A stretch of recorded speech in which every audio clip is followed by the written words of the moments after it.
This is a Fox News alert. The New York Times is reporting that in 2017, the FBI opened an investigation into whether President Trump was secretly a Russian agent. Trace Gallagher is following this report for us tonight. Trace? Yeah, it just came out, Tucker. The Times is now reporting that in the days President Trump fired James Comey, the days after, as FBI director, law enforcement officials became so concerned about the president's behavior, they began investigating whether he'd been working on behalf of Russia. In other words, whether the president's actions constituted a threat to national security and whether Trump unwittingly had fallen under Moscow's influence. Now, the reasons given, the first was a letter Mr. Trump wanted to send to Mr. Comey about his firing, but never did, in which he mentioned the Russia investigation in the letter. And the second reason being that troubled investigators was an NBC News interview 2 days after Comey's firing, in which Mr. Trump appeared to say he had dismissed Mr. Comey because of the Russian inquiry. The investigation also reportedly looked into the public allegations of whether firing Comey amounted to obstruction of justice. We all know that. The report says FBI agents had grown suspicious of Trump's ties to Russia during that 2016 campaign, but held off opening an investigation because of the sensitivity of the situation. Of course, days later, Special Counsel Robert Mueller took over the inquiry, and now it's apparently part of Mueller's broader assessment. Of course, no evidence has come out publicly that Mr. Trump was secretly in contact or took direction from the Russian government in any way, and there is no word of any sourcing on the story. We should note that Rudy Giuliani has also issued a statement saying, quote, "The fact that it goes back a year and a half and nothing came of it, that showed a breach of national security means they found nothing." And Giuliani said that a short time ago regarding the story. We'll get breaking news as it comes in. More on this from the New York Times. Tucker.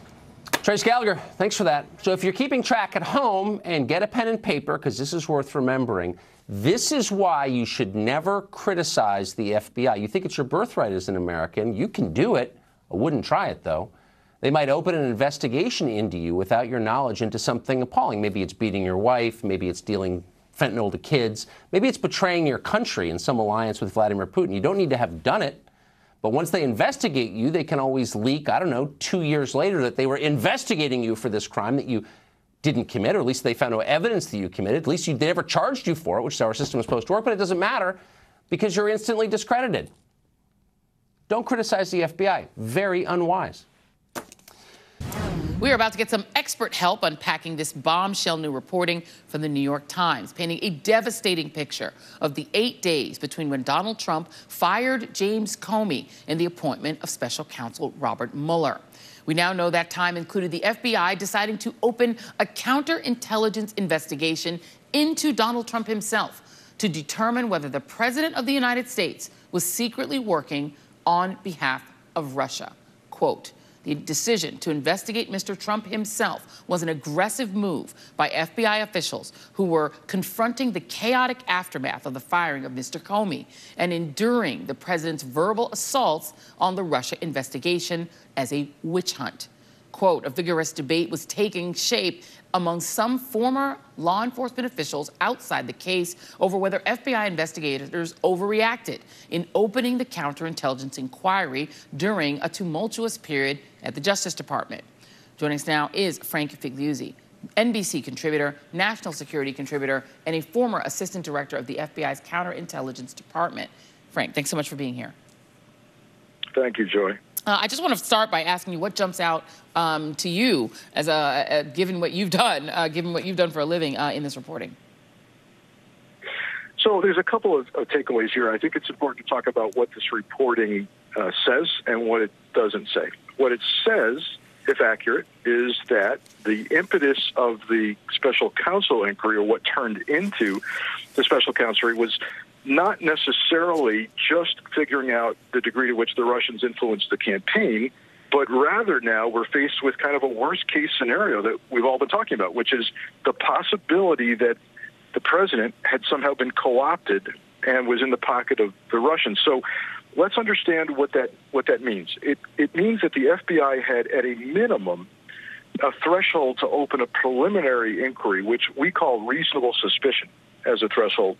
But it then went to a special counsel, which likely means it went to a full investigation. That threshold is specific and articulable facts that someone is or may be an agent of a foreign power.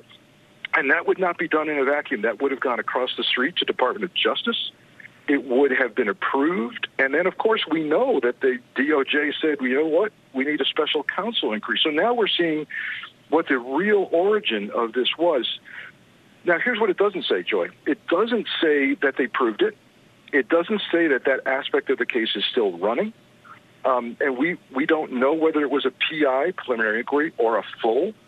So there's some unanswered questions here, but it is really sobering to think that maybe, if this reporting is right, that Donald J. Trump, that name was in the header, in the subject title of a counterintelligence investigation. You know, and Frank, there have been several instances of things that Donald Trump has done that have really raised the alarms and put people's hair on fire about what he's doing and why. You know, mouthing Russian talking points on the invasion of Afghanistan by the Soviet Union, the performance in Helsinki, and the solicitousness with which he deals with Vladimir Putin in general. But in this this reporting in the New York Times, they point out one thing that Donald Trump did that caused the FBI to feel more confident and validated in taking what was an extraordinary step, as you just said, in opening this preliminary inquiry into the President of the United States.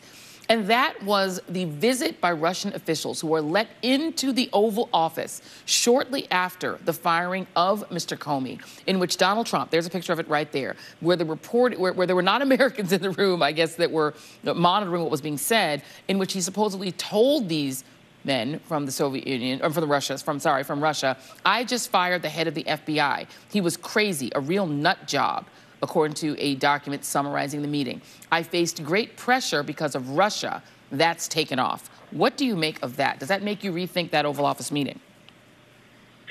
Well, I keep pointing out, and this is a mantra that I know you've heard me repeat, which is that there's so much more to this iceberg that we're not seeing. And I want the American people to know, because they're going to hear inevitably from the White House that this is all part of a deep state. This is all part of an FBI that was out of control. But I want American people to understand that the FBI is privy to all kinds of intelligence, highly classified intelligence, and that if you're going to open a case, as the New York Times reports, on the President of the United States, you are going to have more than just unstable behavior and public behavior. You are going to have something that gives you at least a reasonable suspicion, if not specific and articulable facts. What does that mean without getting into actual classified? It means they've got intercepted communications.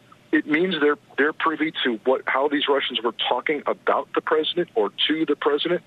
So when we hear that a case was opened on the president, based on my 25 years of experience and having run the counterintelligence division, I'm telling you there's more than just the crazy public behavior to this. Wow. Frank Figliuzzi, former assistant director of the FBI's counterintelligence division. Thank you so much for making some time to be here tonight. Thank you. Thank you, Joy. Thank you. Wow, what a Friday night. Hi everyone, my name's Mike. I'm the creator of Mox News, and for the last 15 years I have been telling you that as long as I have the support of the community that I serve, Mox News will post videos forever. And that's the truth. As long as I have your support, no one could ever make me stop.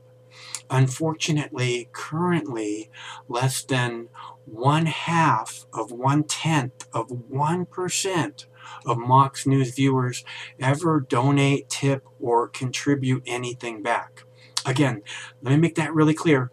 Much less than 1/2 of 1/10 of 1% ever give anything back.